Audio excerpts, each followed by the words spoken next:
30. He looked awful. His hair reached down to the hollows of his knees, his scraggly beard to his navel. His nails were like talons, and the skin on his arms and legs, where the rags no longer covered his body, was peeling off in shreds. The first people he met, farmers in a field near the town of Perfume, ran off screaming at the sight of him. But in the town itself he caused a sensation. By the hundreds, people came running to gape at him. Many of them believed he was an escaped galley slave. Others said he was not really a human being, but some mixture of man and bear, some kind of forest creature. One fellow who had been to sea claimed that he looked like a member of a wild Indian tribe in Cayenne, which lay on the other side of the great ocean. They led him before the mayor. There, to the astonishment of the assembly, he produced his journeyman's papers, opened his mouth, and related in a few gabbled but sufficiently comprehensible words. For these were the first words that he had uttered in 7 years. How he had been attacked by robbers, dragged off, and held captive in a cave for 7 years. He had seen neither daylight nor another human being during that time, had been fed by an invisible hand that let down a basket in the dark, and finally set free by a ladder, without his ever knowing why, and without ever having seen his captors or his rescuer. He had thought this story up, since it seemed to him more believable than the truth, and so it was, for similar attacks by robbers occurred not infrequently in the mountains of the Auvergne and Languedoc, and in the Cevennes. At least the mayor recorded it all without protest and passed his report on to the Marquis de la Taillade, Espinasse, liege lord of the town and member of parliament in Toulouse. At the age of 40, the Marquis had turned his back on life at the court of Versailles and retired to his estates where he lived for science alone. From his pen had come an important work concerning dynamic political economy. In it, he had proposed the abolition of all taxes on real estate and agricultural products, as well as the introduction of an upside-down progressive income tax, which would hit the poorest citizens the hardest, and so force them to a more vigorous development of their economic activities. Encouraged by the success of his little book, he authored a tract on the raising of boys and girls between the ages of 5 and 10. Then he turned to experimental agriculture. By spreading the semen of bulls over various grasses, he attempted to produce a milk-yielding animal-vegetable hybrid, a sort of udder flower. After initial successes that enabled him to produce a cheese from his milkgrass, described by the Academy of Sciences of Lyon as tasting of goat, though slightly bitter, he had to abandon his experiments because of the enormous cost of spewing bull semen by the hundreds of quarts across his fields. In any case, his concern with matters biological had awakened his interest not only in the plowed clod, so to speak, but in the earth in general and its relationship to the biosphere in particular. He had barely concluded his work with the milk-yielding udder flower when he threw himself with great elan into unflagging research for a grand treatise on the relationship between proximity to the earth and vital energy. His thesis was that life could develop only at a certain distance from the earth, since the earth itself constantly emits a corrupting gas, a so-called fluidum letale, which lames vital energies and sooner or later totally extinguishes them. All living creatures therefore endeavor to distance themselves from the earth by growing. That is, they grow away from it and not, for instance, into it, which is why their most valuable parts are lifted heavenwards. The ears of grain, the blossoms of flowers, the head of man. And therefore, as they begin to bend and buckle back toward the earth in old age, they will inevitably fall victim to the lethal gas, into which they are in turn finally changed once they have decomposed after death. When the Marquis de la Taillade, Espinasse received word that in Pierrefonds an individual had been found who had dwelt in a cave for 7 years, that is, completely encapsulated by the corrupting element of the earth, he was beside himself with delight and immediately had Grenouille brought to his laboratory, where he subjected him to a thorough examination. he found his theories confirmed most graphically. The fluidum letale had already so assaulted Grenouille that his 25-year-old body clearly showed the marks of senile deterioration. All that had prevented his death, Taillade Espinasse declared, was that during his imprisonment Grenouille had been given earth, removed plants, presumably bread and fruits for nourishment. And now his former healthy condition could be restored only by the wholesale expulsion of the fluidum, using a vital ventilation machine, devised by Taillade Espinasse himself. He had such an apparatus standing in his manor in Montpellier, and if Grenouille was willing to make himself available as the object of a scientific demonstration, he was willing not only to free him from hopeless contamination by earth gas, but he would also provide him with a handsome sum of money. 2 hours later, they were sitting in the carriage. Although the roads were in miserable condition, they traveled the 64 miles to Montpellier in just under 2 days.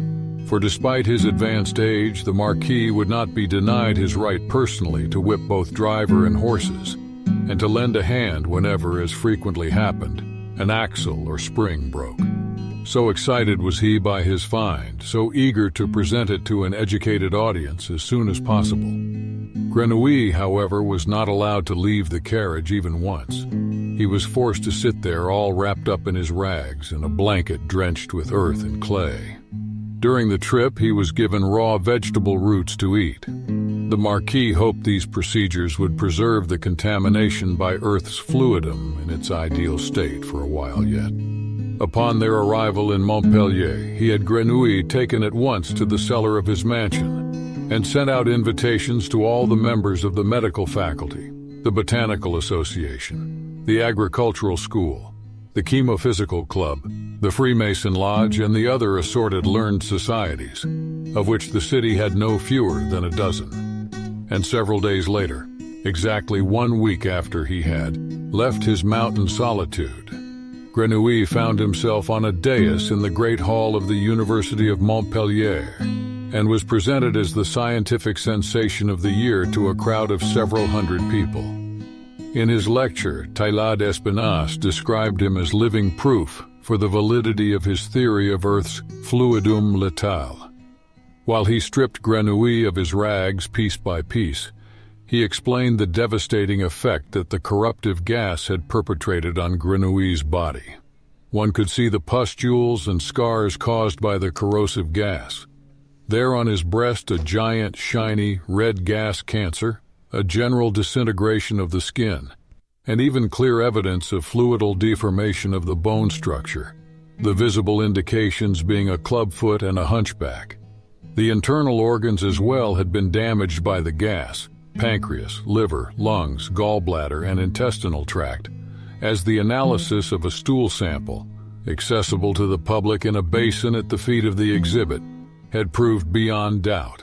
In summary, it could be said that the paralysis of the vital energies caused by a 7-year contamination with fluidum letale Taillade had progressed so far that the exhibit, whose external appearance, by the way, already displayed significant mole-like traits, could be described as a creature more disposed toward death than life. Nevertheless, the lecturer pledged that within 8 days, using ventilation therapy in combination with a vital diet, he would restore this doomed creature to the point where the signs of a complete recovery would be self-evident to everyone, and he invited those present to return in 1 week to satisfy themselves of the success of this prognosis, which of course would then have to be seen as valid proof that his theory concerning Earth's fluidum was likewise correct.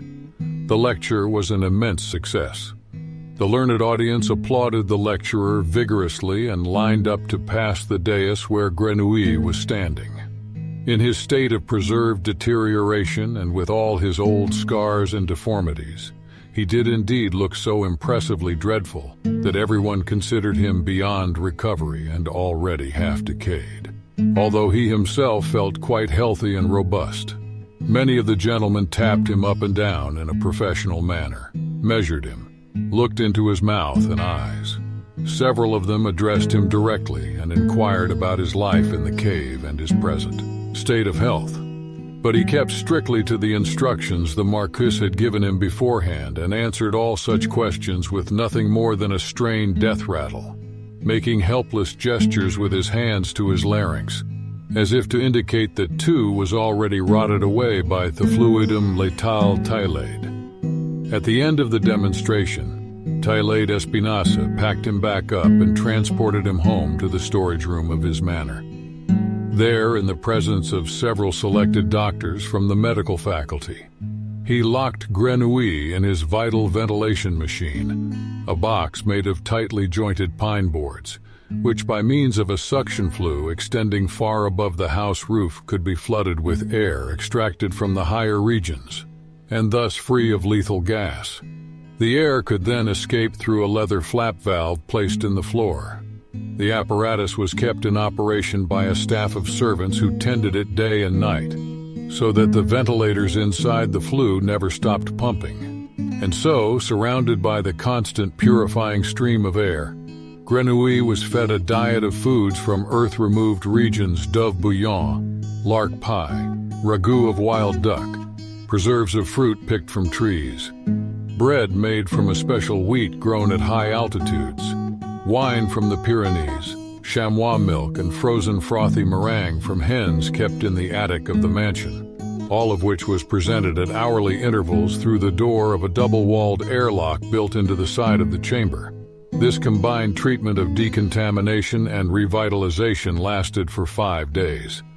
Then the Marquis had the ventilators stopped, and Grenouille brought to a washroom, where he was softened for several hours in baths of lukewarm rainwater, and finally waxed from head to toe with nut oil soap from Potosi in the Andes. His finger and toenails were trimmed, his teeth cleaned with pulverized lime from the Dolomites.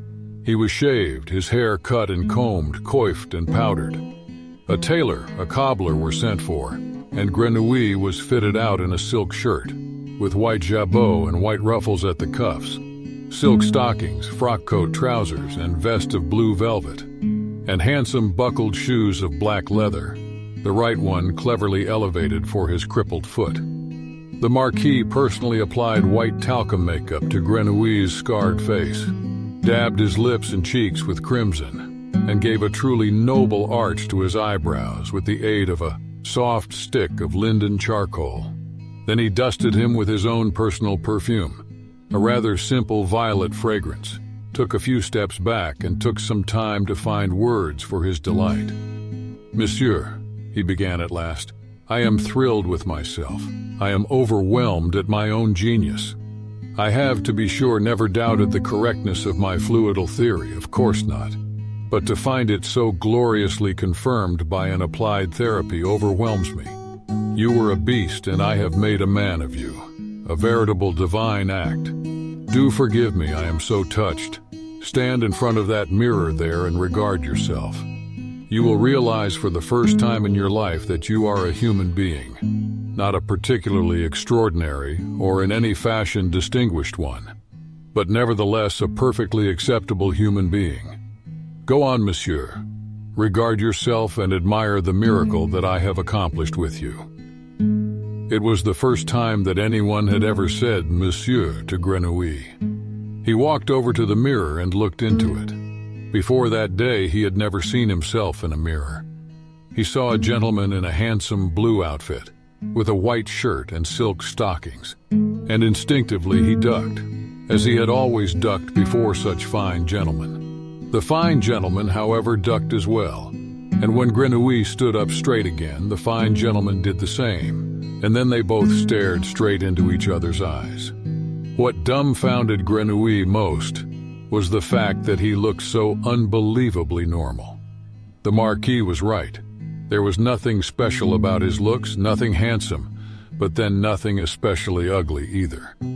He was a little short of stature, his posture was a little awkward, his face a little expressionless. In short, he looked like 1,000 other people.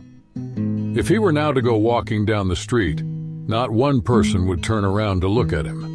A man such as he now was, should he chance to meet him, would not even strike him as in any way unusual.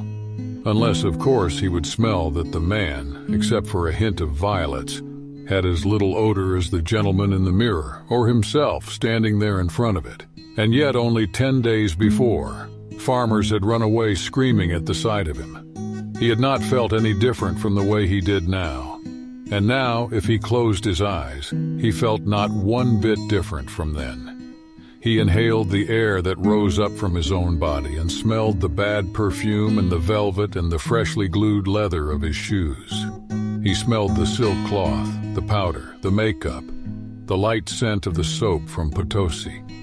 And suddenly he knew that it had not been the Dove bouillon, nor the ventilation hocus-pocus that had made a normal person out of him, but solely these few clothes, the haircut, and the little masquerade with cosmetics. He blinked as he opened his eyes and saw how the gentleman in the mirror blinked back at him, and how a little smile played about his carmine lips, as if signaling to him that he did not find him totally unattractive. And Grenouille himself found that the gentleman in the mirror, this odorless figure dressed and made up like a man, was not all that bad either. At least it seemed to him as if the figure, once its costume had been perfected, might have an effect on the world outside that he, Grenouille, would never have expected of himself. He nodded to the figure and saw that in nodding back it flared its nostrils surreptitiously.